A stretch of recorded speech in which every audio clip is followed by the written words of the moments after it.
want to make sure I understood correctly. So if you're looking at doing a deal with a publisher, you can go back and you can literally read Molly's emails, email by email, how she negotiated with the publisher previously. Yes. Wow. So if I send you a query, does that mean that Holly, Molly, Taylor, and everybody at the agency could potentially, if they're like, oh my God, my query inbox is completely cleared out. I'm so bored. Let me go read Melanie's queries. Could that happen? So for the CRM, it's not tracking queries. It's really just tracking, especially because earlier this year, at least myself and Samantha Fabian, we both were kind of like the guinea pigs at our agency for trying out Query Manager. So because I'd heard a lot about it, I talked to some other like agent friends about like how is it working for them. And speaking of inbox management, that was kind of one of my struggles prior to switching to Query Manager was like the context switching within your own email inbox, because you might be like, okay, it's all about the clients right now. Like I need to answer like, my client emails or like their publishing team's emails. And then suddenly you're getting queries sent to the same inbox. And it's like a different part of your brain. Like you're not in like the mood or the mode to read queries, but you're still seeing them come in. And so it's like it's a distraction. And it's like the context switching, which I think a lot of us are probably struggling with in this like remote working situation. So we don't see the queries in there because even for those of us who aren't on Query Manager, we use a shared like Gmail inbox for that. So, and that one is not linked to the CRM. So it doesn't pop in. So if, for the agents who do still manage, maybe they request a full, like your full manuscript from you. Once they've done that, it's typically in their private inbox. And the CRM is really only showing us like contacts that are in that CRM, which are people that we do business with, not potential authors. So can't see those. But in Query Manager, you actually can see, like Sam and I, for instance, we actually pass queries back and forth a lot, depending on if it, feels like a better fit for her, maybe. And if I'm in Query Manager reading queries, it will actually show me like, there's like this repeat kind of window, and it shows you if someone has queried you the same project before, or if they've queried another agent at your agency with the same project. So you can see it that way. Yeah. Very cool. Yeah. So how much of your week is actually spent? I'm sure it varies from week to week, depending on what kind of client work you have.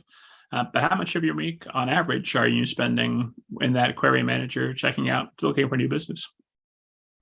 Yeah, it really does depend week to week. Like a couple weeks ago, I was in Minneapolis for a conference.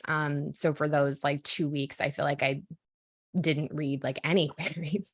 Or like this week, for instance, it's kind of like we're getting to that like end of the year, like there's only so much more time in the year to like submit new projects to editors. So I've been like that final stretch of like edits for any client manuscript. So that's kind of been the priority like this week. So I haven't really been in slush as much. But typically, I mean, I answer all my queries myself. Like I don't have a direct assistant. I read them all. And I try to get back to people within a reasonable time. So I'd say it's several hours every week. I'm trying to like give you like a specific number, but it's hard. Some weeks I might spend like 4, 5, 6 hours reading queries. Some weeks I might only spend like an hour or two because that's the only amount of time I had. And then balancing like the manuscripts you've already requested on top of new queries and client reading sometimes can be a lot. So, of course, if you're not reading the new queries, you might miss out on an incredible opportunity, but yeah. And I have FOMO, that's real. So I try to stay on top of the queries and hope that authors will give me the benefit of the doubt if it takes me a little bit longer to maybe get back on like the manuscript I've requested, because it's easier to like fly through a very good amount of queries, because sometimes you can tell really quickly that like there's probably something here, but it's just not for me. Like I wouldn't know how to help this author. Whereas the full manuscripts that I've requested, like I requested them because I already felt that way. Like I already felt like there was something there, or like I was excited about them in some way. And so for those ones, like I really want to be intentional and thoughtful and make sure that I'm giving them the time they deserve. And so I really like even if I'm in a bad mood that day for whatever reason, like I won't read like a manuscript, because I know that my own temperament in that moment could impact my read, right? And I just don't want to do that. I like have so much respect for authors and the amount of time that they put into developing a project, that I want to make sure that when I go to read it, I'm in the right headspace to really give it the time that it deserves. So What a wonderful sentiment. I hope every agent listening to us does likewise. That sounds like that's, if the author has to wait an extra day, but you're not reading it when you're in a terrible mood, that sounds like nothing but win. I will talk to I hope they see it that way. well, I'm seeing it that way because I have no skin in the game right now. The author who's been waiting to hear back on the full is probably pacing back and forth while they listen to us. Like, I don't care about your mood, get to it. So for a specific timeline, what is a reasonable amount of time within which you feel is reasonable to get back to an author? For queries or for fulls? Both. So for queries, I'm trying to remember what my quoted turnaround time in Query Manager is. We've typically done like 2 or 3 months for like the agency. Like before I was on Query Manager, like the whole agency had like a standard kind of autoresponder that told authors like what our turnaround time was. And usually 2 or 3 months was kind of what we would hold ourselves to. I'm a little bit quicker, I think, than some of my colleagues. And so I think I usually try to respond to people within like a month and a half at the query stage.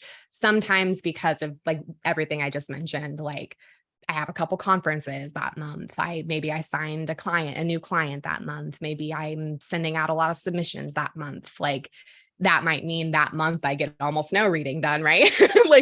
So sometimes there are months like that where it's just, the poor author who's waiting for me doesn't know that, but like, it's just, I'm like, I wish I could get to it. Cause it's so fun when you are going through queries and you find something that you're like, oh, this feels like a live one. Like this feels like something I, would really love to sign and work on. So I try to keep it on the shorter end, especially because at our agency, we've recently, I think within the last like few months, actually, we, switched to a new submission policy where we ask that authors only query one agent at a time. And that's just because as we've grown we were worried that, it could perhaps complicate things if you have a project out with like 3 or 4 of us at the same time. And then, one of us is interested in pursuing, and then we kind of have to figure out internally, like, who, you know what I mean? Like who's the right match and all of that. So we do share things internally a lot, but that's a new shift. And so I just don't want to like hold someone up. Like there's every chance that I might pass on a project that like, Samantha might be the perfect fit for her. And so I want people to have the freedom to then go try one of my colleagues and, not hold them up more than I need to. And then for full manuscripts, sometimes I'm super quick.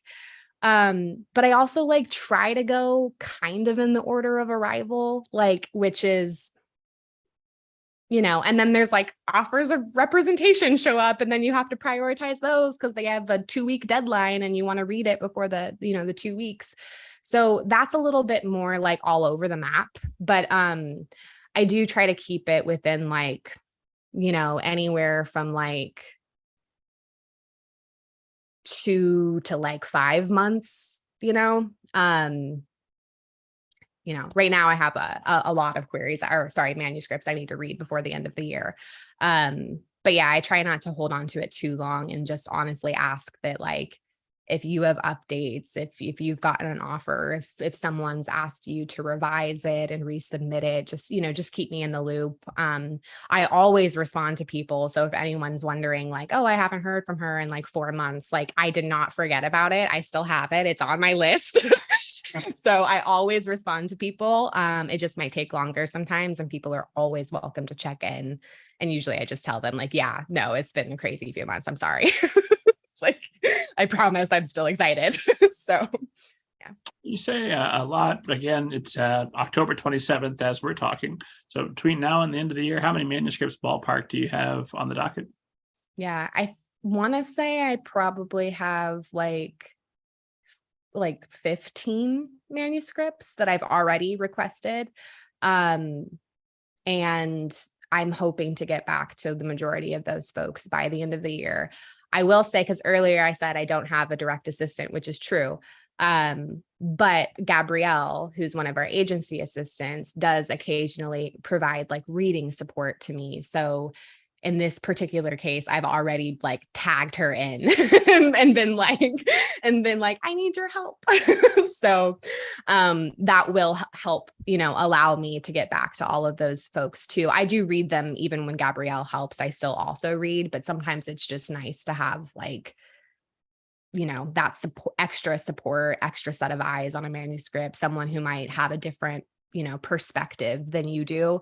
And Gabrielle also comes to us from, she used to work at Gersh, which is a, film and TV agency. So she's really like good at spotting that kind of potential in projects and like the more conceptual stuff. So yeah, she's a great reader. Yeah.